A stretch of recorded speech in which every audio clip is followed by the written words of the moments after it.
Rocky Mountain Sasquatch. I'm searching for Bigfoot in the Bear River mountain range near Midnight Mountain. I just found out last night that two men out hunting had an aggressive up-close daytime Bigfoot sighting on Midnight Mountain. It snowed around 8 inches last night, but I'm going to show you around as I look for Bigfoot evidence and go over their sighting report with you. Jacob H. writes RMSO. Found this out hunting 2 weeks ago, haven't said much about it yet. RMSO responds, what is the length and width of the impression? Jacob continues, I was hunting and did not have a measuring tape. I wear an 11.5 boot. It was about 3 inches longer than my foot and about twice as wide. I'd guess 15 to 16 inches long and 7 inches wide. Next to a heavy used game trail that was dry, where water runs off and on the side of the trail, causing about a 2-foot wide path of moisture in the dirt, and the rest was like concrete. There were other spots where you could see the tracks, but no real definition or outline. RMSO responds, that was my guess when you said it was around 3 inches longer than your size and 11.5 boot. Where or what state did you photograph this footprint? Jacob responds, Southeast Idaho, in the Bear River mountain range, near Mink Creek, Idaho.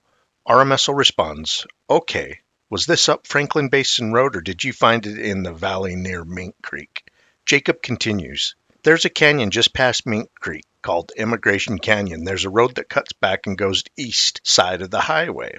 I hunt up there fairly regularly in my place, and my brother and I had a couple of encounters back there, and also other odd things happen. RMSO responds, okay, I know exactly where you're talking about. There have been some crazy Bigfoot encounters near that spot. Jacob continues, the trail is close to a game trail not marked. We found that track that was pictured pressed into the soft dirt where it was somewhat still wet from the shade, then found imprints without as much detail about every 6 feet in the brush. RMSO responds, a couple of guys got charged by a Bigfoot back in there, and they had their hunting dogs, scared the crap out of their dogs, and they fired shots to get it to leave. Then an off-duty cop got stuck back there and stayed the night to dig out in the morning. A Bigfoot snuck up to his truck carefully, then sniffed the ground where the police officer had been relieving himself next to the truck and peed right over the top of it and then snuck off. Lower on the mountain near Camp Bartlett, some weekend warriors on drill also had a sighting and an encounter. Jacob continues, I have had 2 where I have actually seen Bigfoot and 3 other occurrences where I seen one and have felt like he was very aggressive. RMSO responds, both in Idaho? When was the most recent?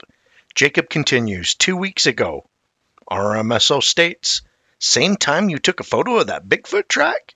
Jacob responds, it would have been 3 days prior to the photo that I had my encounter and sighting in a different canyon, 1 canyon over. So we had hiked back into some timber and posted up on top of a knoll where you could see about 180 degrees and started spotting for deer.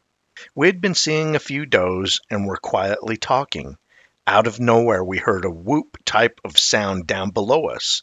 We were caught off guard by the noise, but didn't think much about it. We got back to spotting for deer, and my brother said to look toward the center of the valley about 500 to 600 yards from us.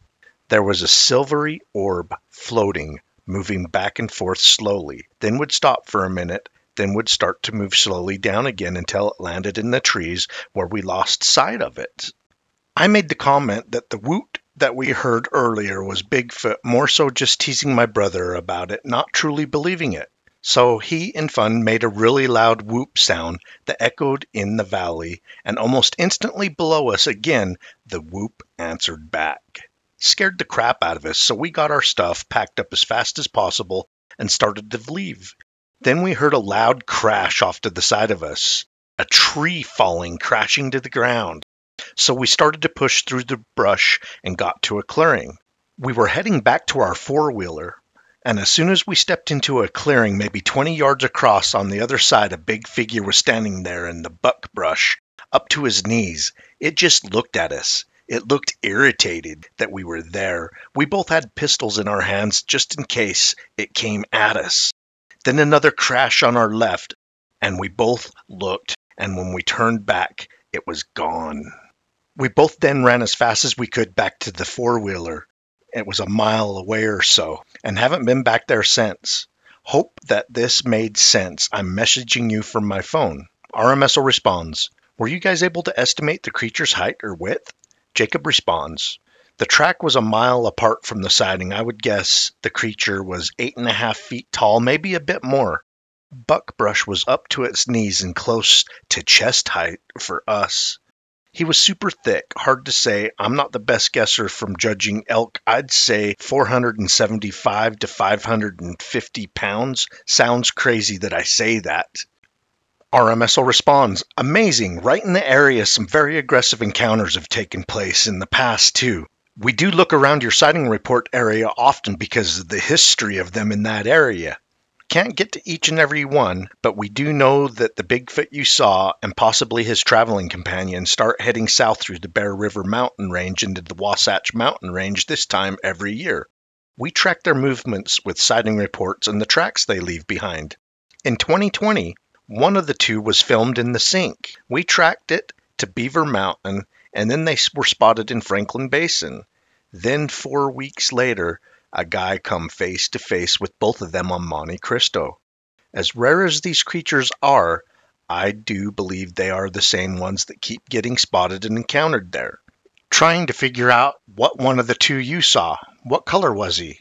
Was he balding on top of his head or not? Jacob responds, he was very dark in color, but almost looked like he had a red tint to him as well. Not sure what color you'd call it, a dark reddish brown I'd guess? Hair seemed thin on the arms, but main body seemed thicker. If I had to guess, I'd say Mel had definite chest definition. Head didn't look way thin. Face was bare, but was framed in pretty good. Never saw back of its head. RMSO responds, a person that saw one about same height south of there said it had a pissed off look on its face. Another person that saw one November of last year south of yours also said it had a serious look on its face and never changed face expression the whole time. Jacob responds, that's how this was. RMSO continues, the guy that came face to face with the two of them on Monte Cristo stated both male, both around 8'6", and one was dark brown or black with graying. It was thick around the waist and was balding on the head. The one that it was with was dark brown, close to black, and had a thinner waist, better shape, as if younger. The older one stepped in front of the younger one, as if in protection, putting itself between it and the witness. The witness had a sidearm drawn, although did not point it at the creatures. The way the encounter ended, it seems they know what he had in his hand. Jacob responds, this one had a thinner waist for sure. We never pointed at it either. We didn't want to seem aggressive. That makes sense then. The one smashing tree off to the side was probably the big one, older one that is. RMSO responds, yeah, and he is protective and acts like he rather be the one shot or harmed over the younger one. Let me know if you see or hear anything else. Those two that traveled together, one leaves tracks around 14 to 15 inches in length, the other one is a little bigger, leaves 16 to 17 inches in length. The way your sighting ended sounded like you had two of them there, but just saw the one. I hope you guys enjoyed this sighting report in a well-known sighting area. There is a long history of Bigfoot sightings in this mountain range, including the very mountain these two guys had their Bigfoot sighting. Some very scary, aggressive encounters have happened here. Keep on watching. We're going to keep on squatching.